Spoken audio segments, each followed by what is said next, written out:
नमस्कार मित्रांनो, target exam Marathi या चॅनलवर तुमचे मनपूर्वक स्वागत आहे.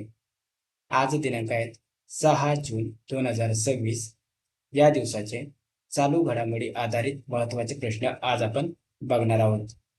त्यामुळे हे सर्व प्रश्न तुम्हाला शेवटपर्यंत बघण्याचा प्रयत्न करायचा आहे. जर तुम्ही कोणत्याही परीक्षेची तयारी करत असाल त्यासाठी उपयुक्त असणार आहेत.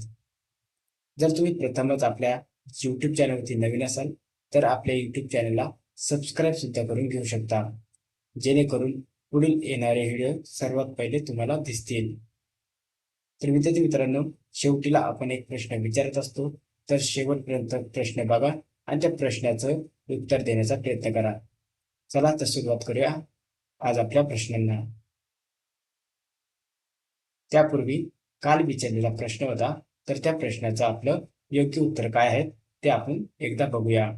प्रश्न आहेत, the elephant in the fog या चित्रपटाला कान्स चित्रपट महोत्सव 2026 मध्ये कोणता पुरस्कार मिळाला? तर the elephant in the fog या चित्रपटाला कान्स चित्रपट महोत्सवामध्ये ज्युरी पुरस्कार मिळाला. ऑप्शन क्रमांक सी या प्रश्नाचं योग्य उत्तर होते. सुरुवात करूया आजच्या प्रश्नांना. प्रश्न क्रमांक पहिला, दरवर्षी 6 जून रोजी कोणता दिवस साजरा केला जातो?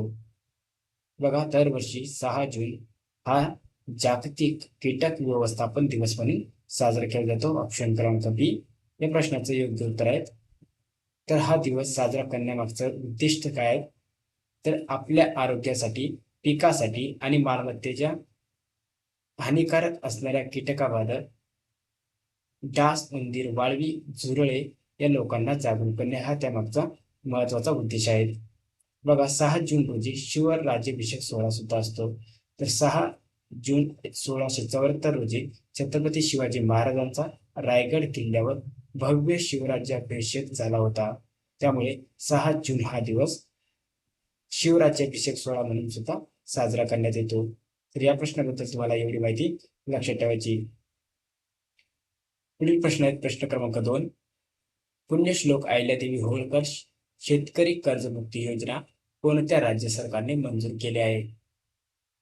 तर पुण्यश्लोक अहिल्यादेवी होळकर शेतकरी कर्जमुक्ती योजना ही आपल्या महाराष्ट्राने सुरुवात केलेली आहे. ऑप्शन क्रमांक सी योग्य उत्तर होईल. ज्या प्रामाणिक शेतकऱ्यांनी आपल्या कर्जाची नियमितपणे परतफेड केली आहे त्यांना 50,000चे प्रोत्साहनपर अनुदान दिले जाणार आहे.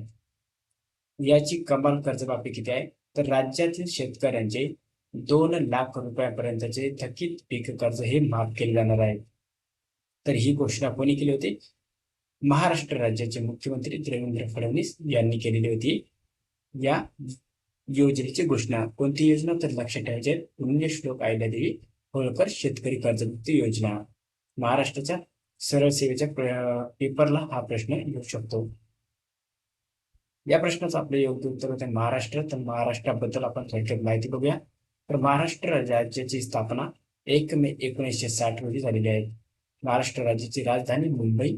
मुख्यमंत्री आहेत देवेंद्र फडणवीस, भारतीय जनता पार्टीचे म्हणजेच बीजेपीचे उमेदवार आहेत.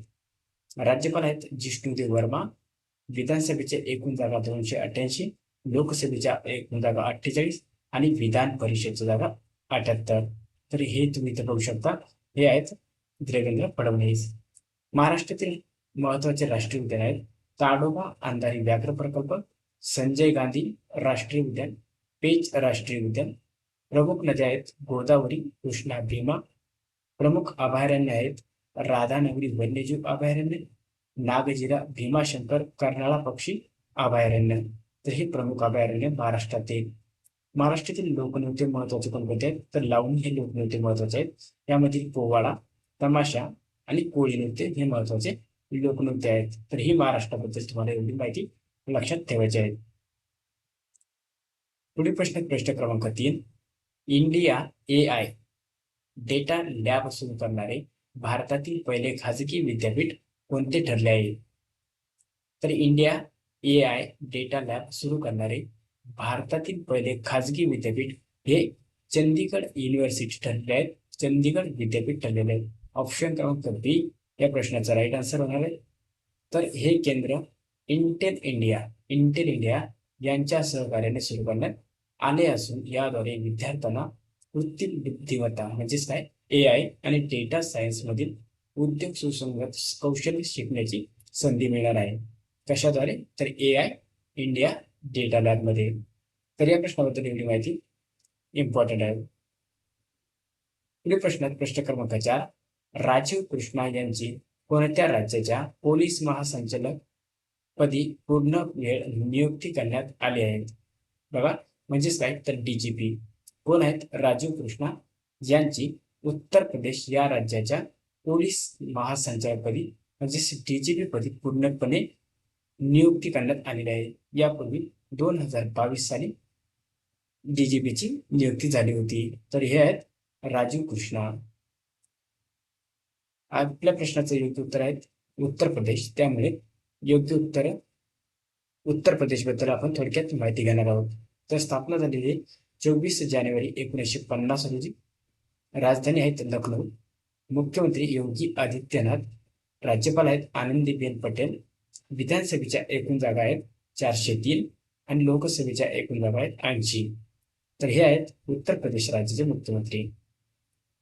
राष्ट्रीय उद्यान किंवा प्रमुख अभयारण्य: चंद्रप्रभा अभयारण्य, नवागंज पक्षी अभयारण्य आणि हस्तिनापूर अभयारण्य हे महत्वाचे राष्ट्रीय उद्यान किंवा अभयारण्य आहेत उत्तर प्रदेश मधले.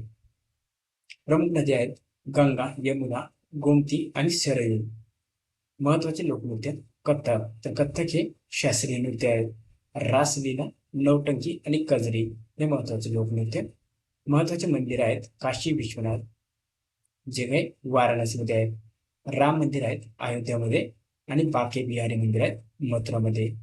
तर एवढी माहिती यावा उत्तर प्रदेश राज्याबद्दल. नेक्स्ट प्रश्न आहे आपला प्रश्न क्रमांक 5. जागतिक पर्यावरण दिन 2026 ची संकल्पना म्हणजेच थीम काय आहे? तर जागतिक पर्यावरण दिन 2026 हा कधी साजरा करण्यात येतो? तर 5 जून रोजी साजरा करण्यात येतो. म्हणजेच हा काल साजरा झालेला दिवस आहे 5 जून रोजी. तर या जागतिक पर्यावरण दिन 2026 ची संकल्पना काय होती? तर हवामान पृथ्वी. ऑप्शन क्रमांक सी या प्रश्नाचं राईट आन्सर आहे क्लायमेट ऍक्शन ही त्यामागची संकल्पना होती किंवा थीम होती. तर 2000ची थीम अधोरेखित करते की हवामान पृथ्वी केवळ कार्बन उत्सर्जन कमी करण्याबद्दल नाही, तर ती आपल्या अर्थव्यवस्थेला शक्ती देणाऱ्या प्रणालीचा पुनर्विचार करणे आणि हवामानाशी असलेले आमचे संबंध सुधारणे आहे. असे केल्याने आम्ही सर्वांसाठी अधिक सुरक्षित, निरोगी आणि अधिक न्याय भविष्य सुरक्षित करू हा त्यामागचा महत्वाचा उद्देश आहे किंवा ती त्यामागची 2026 ची थीम आहे. एवढी माहिती या प्रश्नाबद्दल. पुढील प्रश्न क्रमांक 6. भारताचे पहिले आदर्श सीमावर्ती गाव म्हणून कोणते गाव विकसित केले जात आहे? भारताचे पहिले आदर्श सीमावर्ती म्हणजेच मॉडेल बॉर्डर हे गाव कोणते गाव म्हणून विकसित केले जाणार आहे?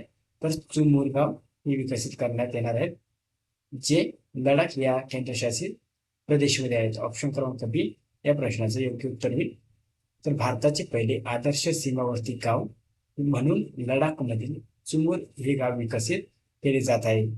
तर भारत चीन सीमेवर समुद्र सपाटीपासून तब्बल 16,700 फूट उंचीवर असलेल्या या गावाची लडाखच्या नायब राज्यपालांनी पायाभरणी केली आहे. तर हे केंद्र सरकारच्या महत्वाकांक्षी व्हायब्रंट विलेज प्रोग्राम या अंतर्गत गावाचा विकास केला जात आहे. तर हा प्रश्न आपल्याला परीक्षेमध्ये विचारला जाऊ शकतो. व्हायब्रंट विलेज प्रोग्राम हे तुम्हाला लक्षात ठेवायचं आहे. प्रश्न क्रमांक 7. अलीकडे चर्चेत असलेला फोटोला पास कोणत्या राज्य किंवा केंद्रशासित प्रदेशात आहे? बघा, फोटोला अलीकडेच एक प्रकल्प आहे तिथे सुरू झालेला आहे. त्यामुळे फोटोला कोणत्या राज्यात आहे? तर लडाख या राज्यामध्ये आहेत. ऑप्शन क्रमांक सी राईट आन्सर होणार आहे. तर हा श्रीनगर लेह राष्ट्रीय महामार्गावरील NH-01 झास्कर पर्वतरांगेतील समुद्र सपाटीपासून सुमारे 4108 मीटर उंचीवर असलेल्या सर्वोच्च बिंदू आहेत. कोणता? तर फोटोला झा किंवा फोटोला पास. लक्षात राहू द्या, हा प्रश्न महत्वाचा आहे. आपल्या प्रश्नाचं योग्य उत्तर लडाख आले त्यामुळे लडाख बद्दल माहिती बघूया. तर लडाख या राज्याची स्थापना झालेली 31 ऑक्टोबर 2019 साली. राजधानी आहेत लेह. आणि मुख्यमंत्री तर केंद्रशासित प्रदेशाला मुख्यमंत्री नसतो, त्यामुळे मुख्यमंत्री नाहीत. नायब राज्यपाल असतो, जे आहे विनय कुमार सक्सेना. तर हे आहेत विनय कुमार सक्सेना. विधानसभा नाही, त्यामुळे मुख्यमंत्री नाही. लोकसभेच्या एकूण एक जागा आहेत. तर लडाख मधील महत्वाचे जिल्हे आहेत लेह, झास्कर, नुब्रा, शाम, चांगथांग, द्रास आणि कारगिल आणि कारगिल. तर हे एवढे जिल्हे तुम्हाला लक्षात ठेवायचे आहेत. राष्ट्रीय उद्यान आहेत प्रमुख अभयारण्य चांगथांग वन्यजीव अभयारण्य आणि काराकोरम अभयारण्य. हे महत्वाचे राष्ट्रीय उद्यान किंवा अभयारण्य लडाख बद्दल. प्रमुख नदी आहेत सिंधू, श्योक आणि झास्कर. महत्वाचे लोकनृत्य शोडा नृत्य, जबरो नृत्य आणि स्पावो नृत्य हे महत्वाचे लोकनृत्य. तर लडाखमधील मंदिर आहेत हेमिस मोनास्ट्री आणि शांतीस्तूप. हे महत्वाचे मंदिर आहे लडाखमधील. एवढी माहिती लडाख या राज्याबद्दल. पुढील प्रश्न प्रश्न क्रमांक 8. पंतप्रधान संशोधन अध्यासन PMRC योजना 2026 कोणत्या मंत्रालयाने सुरू केली आहे? तर पंतप्रधान संशोधन अध्यासन ही योजना 2026 मध्ये शिक्षण मंत्रालय या मंत्रालयाने सुरू केलेली आहे. ऑप्शन क्रमांक बी या प्रश्नाचं राईट आन्सर होणार आहे. तर या योजनेचा मुख्य उद्देश परदेशात कार्यरत असलेल्या कर्तृत्ववान भारतीय वंशाचे संशोधक, शास्त्रज्ञ आणि व्यावसायिकांना भारतातील प्रमुख संशोधन केंद्रामध्ये आणि शैक्षणिक संस्थांमध्ये आकर्षित करणे हा त्यामागचा महत्वाचा उद्देश आहे. तर एवढी माहिती त्या प्रश्नाबद्दल. पुढील प्रश्न आहे प्रश्न क्रमांक 9. 39वे राष्ट्रीय खेळ म्हणजेच नॅशनल गेम्स 2027 कुठे आयोजित केले जाणार आहे? तर नॅशनल गेम कितवे आहेत? तर 39वे आहेत, जे मेघालय या राज्यामध्ये आयोजित केले जाणार आहेत. ऑप्शन क्रमांक सी या प्रश्नाचं योग्य उत्तर होईल. तर राष्ट्रीय खेळ ही ऑलिम्पिकच्या धर्तीवरची एक बहुक्रीडा स्पर्धा आहे, ज्यात भारतातील विविध राज्य आणि केंद्रशासित प्रदेशामधील खेळाडू पदकासाठी स्पर्धा करतात. कशासाठी? तर पदकासाठी स्पर्धा करतात. तर हे खेळ सर्वप्रथम 1924 मध्ये अविभाजित भारतातील लाहोर येथे आयोजित करण्यात आले होते. 1938 पर्यंत ते भारतीय ऑलिम्पिक खेळ म्हणून ओळखले जाते. तर ही शेवटची माहिती तुम्हाला लक्षात ठेवायची आहे. तर ही माहिती या प्रश्नाबद्दल. पुढील प्रश्न आहे प्रश्न क्रमांक 10. भारतीय नौदल प्रमुख chief of the naval staff म्हणून कोणाची नियुक्ती करण्यात आली आहे? तर भारतीय नौदल प्रमुख म्हणून कृष्णा स्वामीनाथन यांची नियुक्ती करण्यात आलेली आहे. ऑप्शन क्रमांक सी या प्रश्नाचं योग्य उत्तर आहे. यापूर्वी दिनेश त्रिपाठी म्हणून यांनी पदभार स्वीकारलेला होता. आता कोण आहेत? तर कृष्णा स्वामीनाथन. तर मित्रांनो, हे होते आज आपले एकूण 10 प्रश्न. जर तुम्ही 10 प्रश्न बघितले असेल तर प्रश्न आहे तुमच्यासाठी आणि या प्रश्नाचं उत्तर तुम्हाला कमेंट करून सांगायचे आहे. प्रश्नाचं उत्तर चुकले काही हरकत नाही, प्रश्नाचं उत्तर देण्याचा प्रयत्न करा. प्रश्न काय आहेत? भारतीय रेल्वेने AI सक्षम चिराग केंद्र कोठे सुरू केले आहे? Option A Bengaluru, option B Chennai, option C Hyderabad, option D Pune. तर या 4 पर्यायापैकी तुम्हाला योग्य उत्तर कमेंट करून सांगायचे आहे. विद्यार्थी मित्रांनो, जर तुम्ही आपल्या YouTube चॅनलला सबस्क्राईब नसेल केले तर सबस्क्राईब नक्की करून घ्या. चला तर भेटूया आपण आपल्या उद्याच्या लेक्चरमध्ये. तोपर्यंत धन्यवाद.